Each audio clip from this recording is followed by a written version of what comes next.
People told me all week last week, I'll call you back. Call this number. But you can't.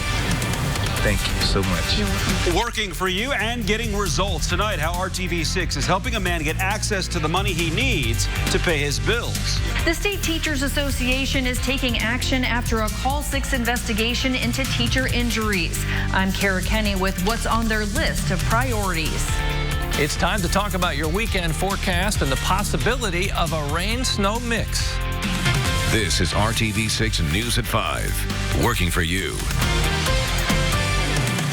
Good evening to you at 5 o'clock. First up here tonight, a Madison County man frustrated because he had no way to access the money he relies on from his Social Security benefits turns to RTV6. And he was concerned about paying his rent and keeping his lights and heat on. Tonight, RTV6's Nicole Griffin is working for you and getting results, looking into why this Social Security obstacle was in the way.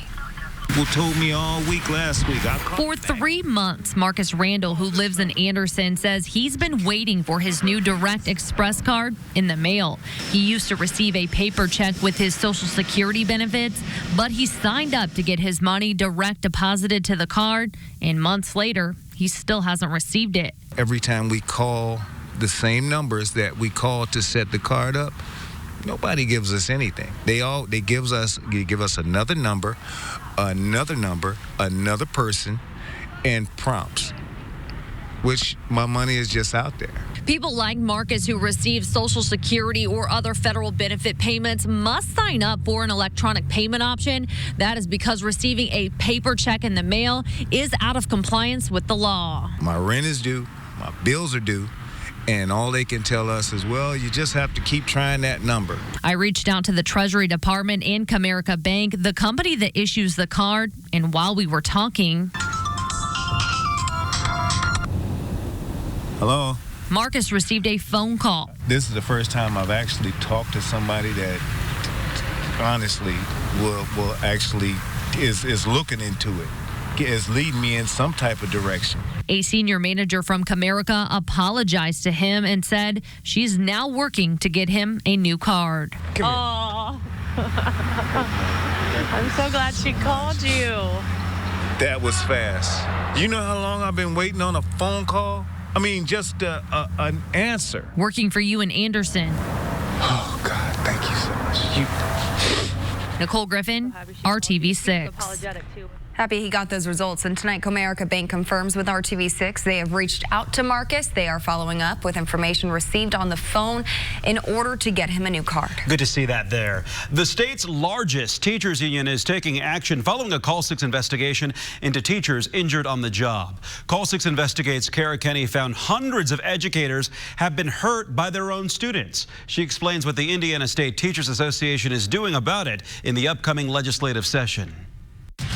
The Indiana State Teachers Association unveiled its list of a dozen legislative priorities for the upcoming session, and teacher safety is on the list. We're also looking at how do we help to protect not just the teacher, but also the student and make sure that all of the resources are there for them to help make sure that they're safe at school. In our Call 6 investigation, we analyzed hundreds of pages of school records and found teachers hit, kicked, bit, scratched, slapped, even headbutted by their own students. Most injuries happen when a school employee tries to break up a fight or when a student becomes upset or aggressive. In all, we found more than 700 staff injuries caused by students over the last 2 school years. That's just for 8 of the largest school districts we surveyed. Some schools seem to keep a lot of information on teachers' injuries. Others had very little to share with us. Keith Gamble, president of the state's largest teachers union, says state lawmakers need to address gaps in reporting. We want to make sure that the process is in place and is known by everyone. So if you are injured, how you should report and what happens once you do report, and that we make sure that that is seamless. Many teachers we spoke with say there's not enough training for teachers in how to address student outbursts and prevent injuries. But Gamble says many districts likely aren't doing it because training costs time and money. The State Teachers Association will now meet with lawmakers to talk specifics about legislation. Kara Kenny, RTV6. A school employee in Bartholomew County was arrested for public intoxication and neglect of a dependent. The incident happened at Mount Healthy Elementary last night. Deputies say the woman was intoxicated at the school and left her two stepdaughters inside an unattended vehicle. The Department of Child Services was made aware of this incident and the children were picked up by a family member. We are not naming the employee or showing her mugshot because she has not been formally charged by a prosecutor. It's being called the biggest win our criminal justice system has had in this city in a quarter of a century. Convicted Indianapolis crime kingpin Richard Grundy III has been sentenced to life in prison 4 months after a federal jury found him guilty of all counts against him, including leading a criminal enterprise. Investigators say in the past he ordered several murders of witnesses and oversaw a drug trafficking ring. He dodged charges back in 2015, and now U.S. attorneys say justice is finally served. The brave people in this community now have their answer. The final chapter has been written. An individual like that will be dealt with by our criminal justice system. He will be convicted, and he will be sentenced to life in prison, and he will never breathe free air again. 24 other people have been convicted in connection with Grundy's activities, some of them sentenced to decades in prison themselves. Right now on Capitol Hill, lawmakers on the House Judiciary Committee are pressing forward to a historic vote to approve articles of impeachment against President Trump.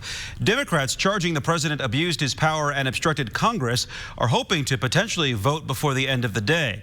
ABC's Rachel Scott is on Capitol Hill with more tonight. Committee will come to order. The battle over impeachment triggering a blistering debate. Our Republican colleagues are working overtime to try to convince us that we didn't see what we saw with our own eyes and we didn't hear what we heard with our own ears. This amendment strikes Article 1 because Article 1 ignores the truth. 4 facts, 5 meetings. We've talked about it now for 3 months. Today's hearing marks the next big step before the House votes on the articles of impeachment against the president. Democrats say the evidence is clear. Trump committed high crimes and misdemeanors, charging the president with abuse of power and obstruction of Congress. Is any one of my colleagues willing to say that it is ever okay for a president of the United States of America to invite foreign interference in our elections? Not a single one of you has said that so far. Democrats allege the president engaged in a pressure campaign, leveraging military aid for investigation into Joe Biden and his son. Republicans firing back, pushing to fold Hunter Biden into the narrative. He could not resolve his own dispute with Hertz rental car over leaving cocaine and a crack pipe in the car. I would say that the pot calling the kettle black is not something that we should do. House Speaker Nancy Pelosi pushing back against concerns that it will affect moderates in the party ahead of the 2020 election. We are not whipping this legislation, nor do we ever whip something like this. People have to come to their own conclusions. And if the House chooses to impeach President Trump, Republicans in the Senate are not looking to drag this out. They're looking at a possible trial of 10 days to 2 weeks with no witnesses. Rachel Scott, ABC News, Capitol Hill. Tonight, 10 former NFL players are facing federal criminal charges in a multi-million-dollar scheme to defraud the league's health care benefit system. The investigators say they submitted false claims totaling about $4 million for medical equipment, including devices used on horses. Those charged include 5 former Washington Redskins, including Clinton Portis and Carlos Rogers. No former Colts players were implicated. The death toll in the vaping illness outbreak tops 50 nationwide. 5 are in Indiana. The CDC reported today that 52 deaths in 26 states are among the 2,400 hospitalized cases this year. Those cases are most common in the Midwest, with some of the highest rates in Indiana, Illinois, and Wisconsin. The median age of those who died is 52, but most people who suffered lung damage are much younger, with half in their teens or early 20s. Still ahead at 5:30 on RTV6, using a video game to help kids with autism. How this creation by students at Butler could help kids in and out of the classroom. And up next here at 5, a Purdue student is changing lives of children and their families thanks to a small piece of plastic, a phone call, and an 80-year-old woman on the other side of the globe. Meet our latest Jefferson Award for Multiplying Good recipient. And we'll talk about pieces of the weather puzzle here as we move toward the weekend. More clouds tomorrow. Where and when we may see this wintry mix on Saturday. And Keller, right now. A small piece of plastic like this has proven it has the power to change lives for the better. A small piece of plastic combined with a big heart and a stopless will to make a difference. This month's recipient of the Jefferson Award for Multiplying Good proves a simple effort and curiosity can morph into a labor of love. Danielle Rothschild doesn't know what a free moment is. The Purdue sophomore is nonstop. Well, a lot of work for sure, a lot of projects and homework, but I can't wait till finals are over. She's busy now, and she was busy back when she was a student at Carmel High, enrolled in all sorts of extracurricular activities, including the Family, Career, and Community Leaders of America, which challenged its members through competitive events. There was a category called Recycle and Redesign, which really sparked my interest. A quick stop to a fast food eatery would change her whole life. When she saw a box of those little plastic tags used to keep bread bags closed, she had an idea. And so I made a whole dress out of bread tags. This was the dress that actually started it all. Danielle's mother keeps the bread tags dress in the dining room of their Carmel home. And when I was done, I had about 40,000 bread tags left over. So I researched what I could do with them. And I actually found a foundation in South Africa called Bread Tags for Wheelchairs. And I was really inspired because it was started by an 80-year-old woman. Danielle was only 16 at the time and learned no one in the U.S. was working on a similar effort. If an 80-year-old woman can do it, I can do it, is what she said. And at that moment, I was like, she's going to do it because, you know, that's the kind of kid she is. She researched and learned something as small as a bread tag could change lives and began an effort to collect them, starting at Lucas Oil Stadium. I actually went up to all the concession stands and I was just like, for the game, and I was like, hey, by any chance, do you have bread tags? And so that's kind of was my first starting collection. So I had the Colts, just local concessions, and then I would go to local businesses, so all around Carmel, and then it just kind of took off from there. She set up a website and a Facebook page and launched her own registered nonprofit called Danielle Cares for Chairs. Word spread, and soon she was getting donations of bread tags from places around the nation. There's Dairy Queen, Firehouse Subs. Enough to fill countless bins and boxes in her parents' home. Danielle began working with a plastic recycling plant in Indianapolis, which pays her for bulk donations of bread tags. They melt them down and they become like little pellets, and then they repurpose them and they make tape dispensers, forks, you know, the spoon forks and different things like that. Danielle uses the money to purchase wheelchairs and mobility products for children and their families who might be having issues with insurance companies. So far, Danielle Cares for Chairs has provided mobility products for 7 families, including this pink Power Wheels car for Jaden Wilson, which was re-engineered specifically for the little girl living with cerebral palsy. There was so much thought that went into, and that's with Danielle. She always thinks about the kids. And it's never about her, it's never about the reward, because the reward was seeing these kids do something that they normally would never have an ability to do. Danielle has continued to grow her charity, even as a busy student at Purdue. She still solicits bread tag donations and is even working with the college dining halls to collect theirs, all to help fill a gap for families. So Danielle, because of your selfless dedication and your willingness to help people that you've never even met have a better life, RTV6 is proud to present to you the Jefferson Award for Multiplying Good. Thank you. It's just always the most amazing feeling to see those kids react, like the face on the reactions of the kids. It's just absolutely like humbling. It makes me feel amazing to see what I can do to help impact these kids' life. And it all started with that. Danielle plans to give away another mobility device before the summertime. She's also hoping more families who need help will reach out to her on her website or Facebook page. Her goal is to turn over the Danielle Cares for Chairs charity to another high school student, since she believes young people need to continue showing they can make a difference.